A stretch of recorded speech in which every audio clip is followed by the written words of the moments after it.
আসসালামু আলাইকুম, সবাই কেমন আছেন? আমি সানিয়া আপ্রিন চলে এসেছি নতুন একটি ভিডিও নিয়ে। আজকে আমি আপনাদের সাথে শেয়ার করব শীতের সবজি দিয়ে মাছের ঝোল। এর জন্য প্রথমে কড়াইটা গরম করে তার মধ্যে সামান্য পরিমাণে তেল দিয়ে দিলাম অল্প একটু হলুদের গুঁড়া। এবার এটার মধ্যে আমি ফুলকপি ভেজে নেব। ফুলকপি সবসময় আমি একটু ভেজে নেই, কারণ একটা স্মেল থাকে, ভেজে নিলে স্মেলটা আর থাকে না। ফুলকপি ভাজার জন্য দিয়ে দিলাম সামান্য পরিমাণে লবণও। এবার ভালোভাবে নেড়েচেড়ে হালকা করে ভেজে নেব। আপনারা যারা ফুলকপি ভেজে না নিয়ে রান্না করতে চান সেটাতেও সমস্যা নেই, তবে আমি একটু ভেজে রান্না করতে প্রেফার করি। একটু নেড়েচেড়ে এটাকে হালকা করে ভেজে নিলাম। এবার আমি এটাকে একটা পাত্রে তুলে রাখবো। দেখেন, আমি কিন্তু হালকা করেই ভেজে নিয়েছি, চাইলে আপনারা ডিপ ফ্রাই করেও ভেজে নিতে পারেন। এখন সেই তেলের মধ্যে আর একটু তেল দিয়ে দিলাম পেঁয়াজ কুচি। পেঁয়াজের পরিমাণটা আমি বেশি দিইনি, অল্প একটু দিয়েছি। ঝোলের তরকারিতে পেঁয়াজের পরিমাণটা কম দিলেই ভালো হয়, আর পেস্ট দিলে আরও ভালো। আমি একটু নেড়েচেড়ে হালকা করে ভেজে নেব।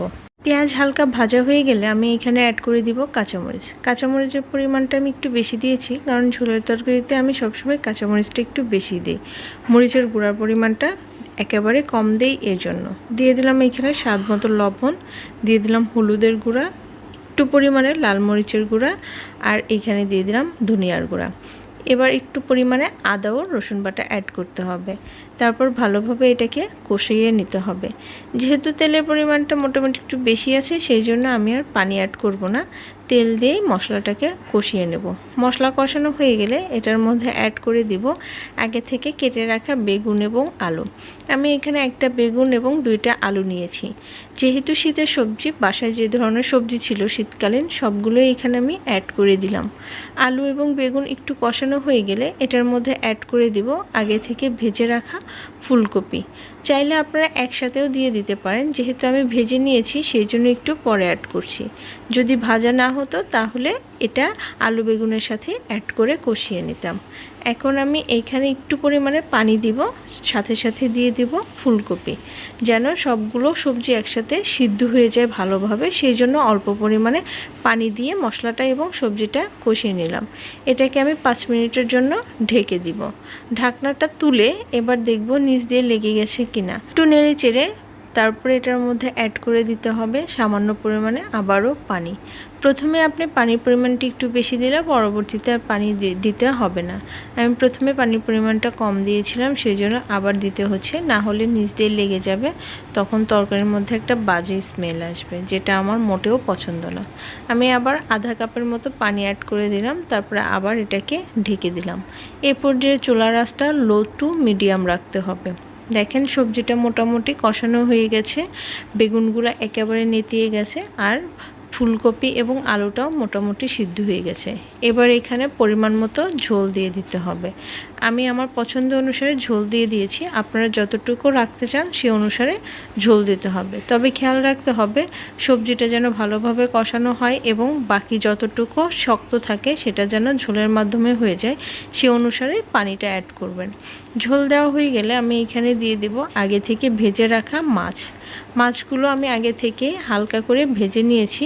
আপনারা চাইলে কাঁচা মাছ দিয়ে ওটা রান্না করতে পারেন, মাছটা কষিয়ে নিয়ে, অথবা সবজির সাথে মাছটা কষিয়ে নিতে পারেন। আমি মাছ দেওয়ার সাথে সাথে এখানে অ্যাড করে দিব আগে থেকে কেটে রাখা টমেটো। যেহেতু শীতকালীন সবজি টমেটো, সেই জন্য টমেটো দিয়েছি প্রায় 2টা।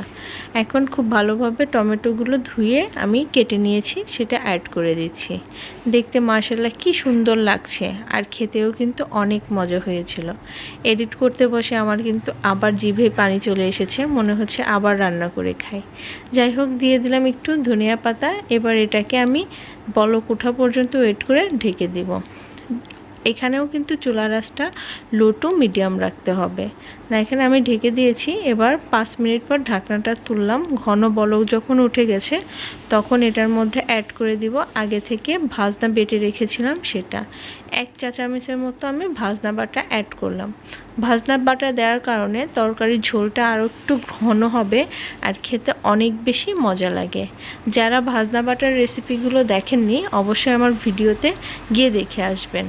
আমার সব বন্ধুরাই ভাজনা বাটা সম্পর্কে জানে, যারা নতুন তারা আমার ভিডিওগুলো দেখে জেনে নেবেন। আবার আমি একটু ঢেকে দিলাম যেন ভালোভাবে সবজিগুলো মজে যায়।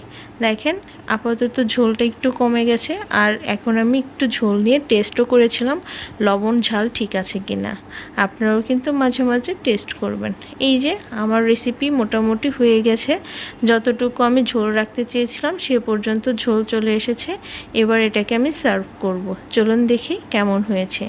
আমি এটাকে একটা বাটিতে সার্ভ করে নিয়েছি, দেখতে কতটা লোভনীয় লাগছে। আপনারাও বাসায় ট্রাই করবেন আর আমার জন্য দোয়া করবেন। আজকের মতো বিদায় নিচ্ছি। আল্লাহ হাফেজ। আসসালামু আলাইকুম।